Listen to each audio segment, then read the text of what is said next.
नमस्कार। इतिहास में ना कभी कभी ऐसे लोग सामने आते हैं, ऐसा लगता है जैसे वो अपने वक्त से बहुत बहुत आगे चल रहे हों। हाँ बिल्कुल। और ये सिर्फ कहने की बात नहीं है, ये पंक्तियां सीधे उस सामग्री से हैं जिसका आज हम विश्लेषण करने वाले हैं। अच्छा। ये हमें उस शख्सियत की तरफ ले जाती हैं जिनकी कहानी आज हम समझने की कोशिश करेंगे। आज हम अलेक्जेंडर हैमिल्टन पर बात कर रहे हैं, लेकिन एक खास नजरिए से, सिर्फ उस छवि के जरिए जो हमारे स्रोत हैमिल्टन अमेरिका की नींव का शिल्पकार से लिए गए इस छोटे से हिस्से में हमें दिखती है। ठीक है, तो पूरा फोकस इसी टेक्स्ट पे रहेगा। हाँ बिल्कुल, हमारा पूरा ध्यान इसी पाठ पर रहेगा। इसी के अंदर जो छुपा है उसे ही हम खंगालेंगे। तो हमारा मकसद क्या है? हम हैमिल्टन के इस शुरुआती चित्रण की गहराई में उतरना चाहते हैं, एक ऐसे संस्थापक पिता के रूप में जिसे ये उद्धरण एक बहुत ही असाधारण, लगभग कह सकते हैं एक मिथ्यकीय हीरो की तरह पेश करता है। एक ऐसा व्यक्ति जिसने अपनी बहुत ही साधारण, यहाँ तक कि मुश्किल पृष्ठभूमि के बावजूद एक पूरे देश के निर्माण में एक केंद्रीय भूमिका निभाई। इस पाठ का एक सबसे चौंकाने वाला पहलू तो तुरंत सामने आ जाता है। हैमिल्टन एक अनाथ थे, घोर गरीबी से उठे थे। हाँ। ठीक है, चलिए इसी को खोलते हैं। ये अपने आप में किसी कहानी की शुरुआत जैसा लगता है ना? हाँ बिल्कुल, एक जीरो से हीरो वाली कहानी का प्लॉट लगता है। हाँ, एक व्यक्ति जो सचमुच शून्य से शुरू कर रहा है, जिसके पास कोई विरासत नहीं, और ये पृष्ठभूमि उनके बाद के दावों को मुझे लगता है और ज्यादा वजन देती है। यहाँ दिलचस्प बात यह है कि ये पार्ट उन्हें सिर्फ गरीब या अनाथ नहीं कहता, ये सीधे तौर पर दावा करता है कि वो अपने समय से बहुत आगे थे। हाँ, देखिए, जब कोई ऐतिहासिक विवरण इस तरह का बयान देता है तो ये सिर्फ उनकी इंटेलिजेंस की तारीफ नहीं होती। अच्छा। ये अक्सर एक ऐसी विजन, एक ऐसी समझ की ओर इशारा करता है जो उस जमाने की आम सोच या मान्यताओं या क्षमताओं से कहीं ज्यादा विकसित थी। ये हमें बताता है कि हैमिल्टन के विचार या उनके काम शायद उनके अपने समय के लोगों को चौंकाने वाले लगते होंगे, क्रांतिकारी या शायद समझ से भी परे। सही। तो ये उन्हें एक साधारण नेता या विचारक से ऊपर उठाकर एक तरह से एक विजनरी के रूप में स्थापित करने की कोशिश है। बिल्कुल, और यही बात असल में और दिलचस्प हो जाती है। ये पाठ इस समय से आगे होने के विचार को एक जबरदस्त विरोधाभास के साथ पेश करता है। कैसे? एक तरफ हमें बताया गया है गरीबी से उठकर पूरे अमेरिका की नींव रखी, ये अपने आप में एक अविश्वसनीय उपलब्धि है। हाँ बिल्कुल। दूसरी तरफ उनकी शुरुआती स्थिति को साफ बताया गया है, अनाथ बच्चा। तो इन दो बिल्कुल विपरीत चीजों के बीच का जो तनाव है वो कहानी को नाटकीय बनाता है। समझ रही हूँ। और फिर आता है सबसे बड़ा, सबसे महत्वाकांक्षी दावा, उसने इतिहास की दिशा ही बदल दी। हाँ, ये तो बहुत बड़ा स्टेटमेंट है। अब ये सिर्फ व्यक्तिगत सफलता की कहानी नहीं रही, ये पाठ इसे एक वैश्विक महत्व की घटना के तौर पर पेश कर रहा है, जैसे ये सिर्फ अमेरिका की कहानी नहीं बल्कि इतिहास के बहाव को मोड़ने की कहानी बताई जा रही हो। अगर हम इसे थोड़ी बड़ी तस्वीर से जोड़ें तो ये पाठ हमें इस असाधारण सफर के पीछे का कारण भी बताता है, या कम से कम अपना नजरिया तो देता ही है। हाँ, क्या कारण बताता है? ये भाग्य या संयोग या बाहरी मदद की बात नहीं कर रहा। साफ तौर पर कहा गया है कि ये सब दिमाग और साहस का नतीजा था। अच्छा, दिमाग और साहस। हाँ, यहाँ जोर व्यक्ति की अपने अंदरूनी क्षमताओं पर है, उसकी बौद्धिक शक्ति और उसकी हिम्मत, उसका संकल्प। तो संदेश एकदम साफ है, परिस्थितियां चाहे जितनी भी मुश्किल क्यों ना हो, किसी व्यक्ति के निजी गुण, उसका कैरेक्टर और उसकी बुद्धि न केवल उसे सफल बना सकते हैं बल्कि इस पाठ के अनुसार इतिहास का रुख मोड़ने की ताकत भी रखते हैं। ये तो व्यक्तिवाद पर एक गहरा जोर है। बिल्कुल, इंडिविजुअल एबिलिटी पर। और ये दावा कि हैमिल्टन ने इतिहास की दिशा ही बदल दी, ये अपने आप में बहुत गहरा और वजनदार है। देखिए, इस छोटे से अंश के सीमित दायरे में रहते हुए भी इसका मतलब ये निकाला जा सकता है कि उनके कामों का, उनके विचारों का असर इतना स्थायी और दूर तक जाने वाला था कि उन्होंने न केवल अपने देश अमेरिका की बनावट को आकार दिया बल्कि शायद दुनिया भर की घटनाओं के क्रम को भी प्रभावित किया। ये वाकई एक बहुत बड़ा दावा है। हाँ, ये उन्हें महज एक महत्वपूर्ण ऐतिहासिक व्यक्ति नहीं बल्कि इतिहास के बहाव को बदलने वाले कुछ चुनिंदा किरदारों में से एक के रूप में स्थापित करता है। कम से कम इस पाठ के नजरिए से तो यही लगता है। सही बात है। ये उन्हें एक एजेंट ऑफ चेंज के रूप में दिखाता है, न कि सिर्फ परिस्थितियों के एक प्रोडक्ट के रूप में। ये सचमुच गौर करने लायक है कि कैसे बस चंद पंक्तियों में ये विवरण एक पूरी कहानी बुन देता है। अनाथ बच्चा से शुरू होकर अमेरिका की नींव रखने और फिर इतिहास की दिशा बदलने तक का ये सफर, हाँ, एक पूरा आर्क है। ये सिर्फ तथ्यों का लेखा जोखा नहीं लगता, ये साफ तौर पर एक नायक की कहानी गढ़ रहा है। भाषा का चुनाव, जैसे गहराई से थोड़ा ठहराव, ये सब मिलकर एक नाटकीय माहौल बनाते हैं जो पढ़ने वाले या सुनने वाले पर गहरा असर डालने के लिए डिजाइन किया गया लगता है। बिल्कुल। ये जानकारी देने से ज्यादा शायद भावनाएं जगाने की कोशिश कर रहा है। हाँ, इस अंश का लहजा जानबूझकर प्रभावशाली और लगभग नाटकीय बनाया गया है।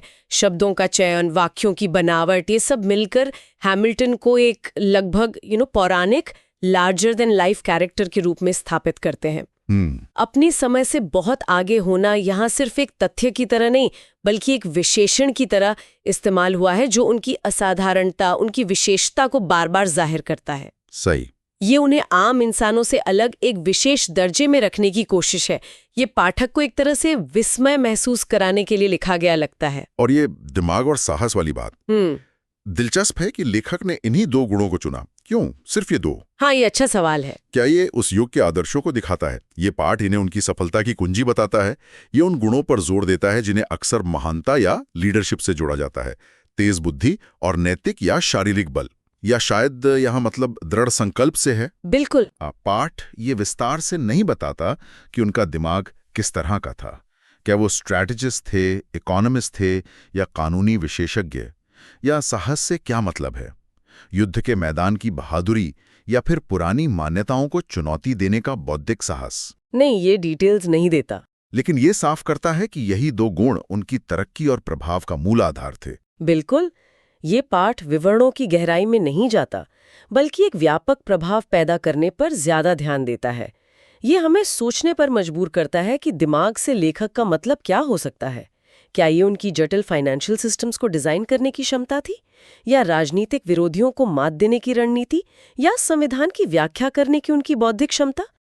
इसी तरह साहस का क्या अर्थ है?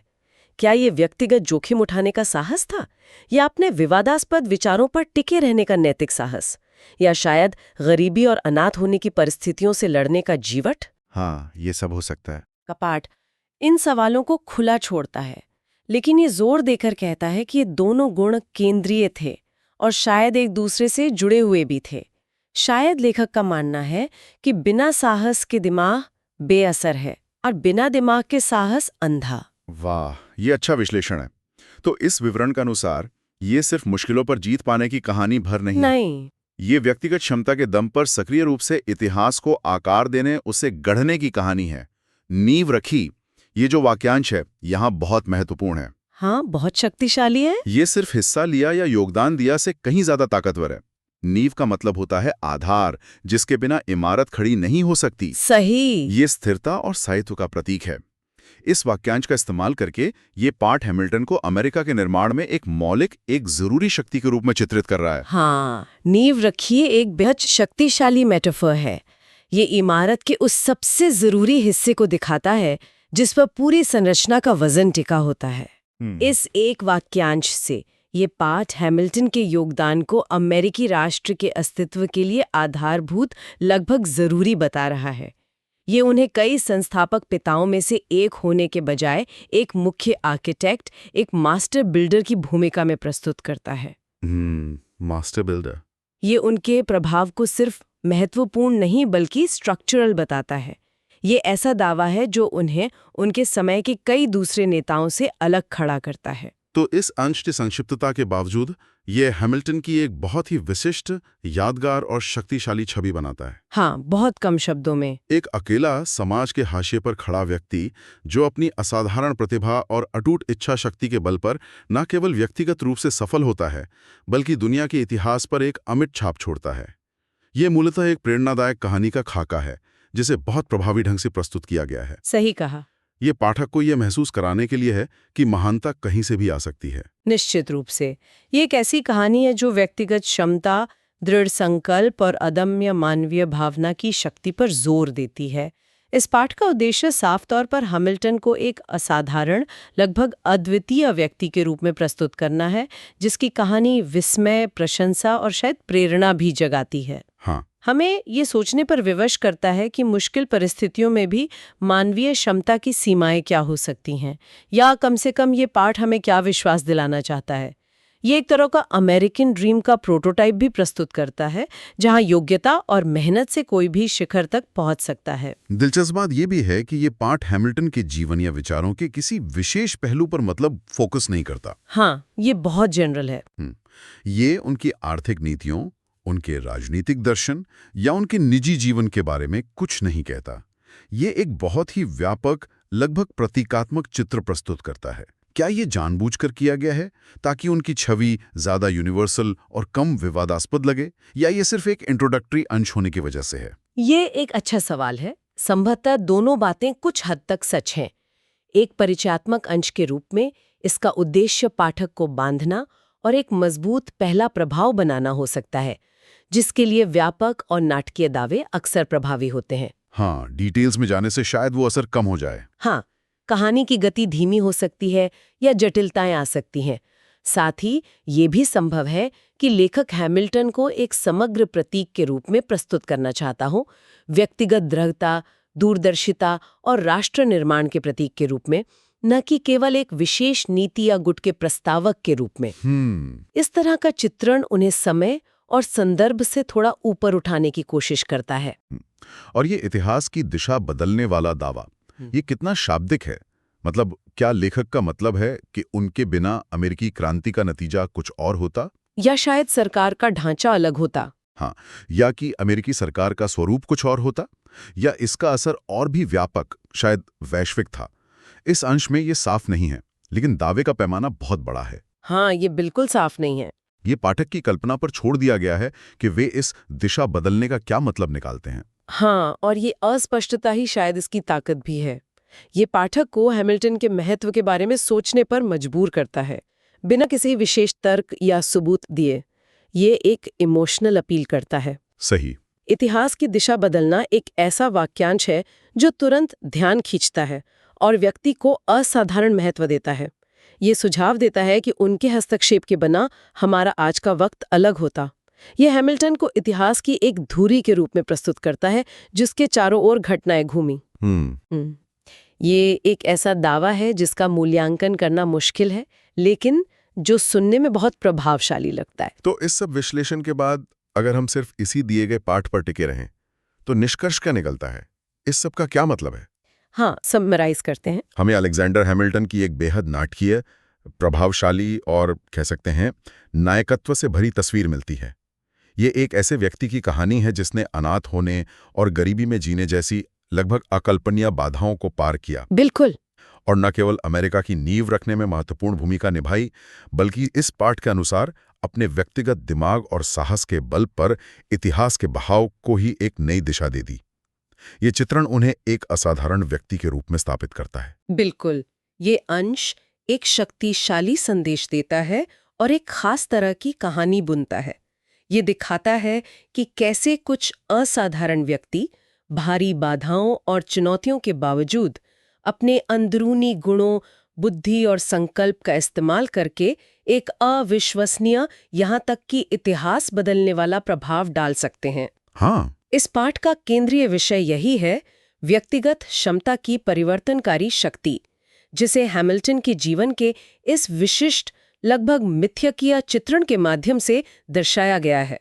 ये एक ऐसी कथा है जो दृढ़ता, दूरदर्शिता और मानवीय इच्छा शक्ति की असीम संभावनाओं को रेखांकित करती है, जैसा कि लेखक प्रस्तुत करता है। सही। ये पाठक को प्रेरित करने और विस्मित करने के लिए डिजाइन किया गया लगता है। अच्छा। और यहाँ एक विचार है जिस पर आगे सोचा जा सकता है, जो सीधे तौर पर इस पाठ से प्रेरित है, लेकिन उसमें साफ तौर पर कहा नहीं गया है। अच्छा। ये अंश बार बार इस बात पर जोर देता है कि हैमिल्टन अपने समय से बहुत आगे थे। हाँ, ये वाक्यांश बार बार आता है। ये विचार अपने आप में दिलचस्प है।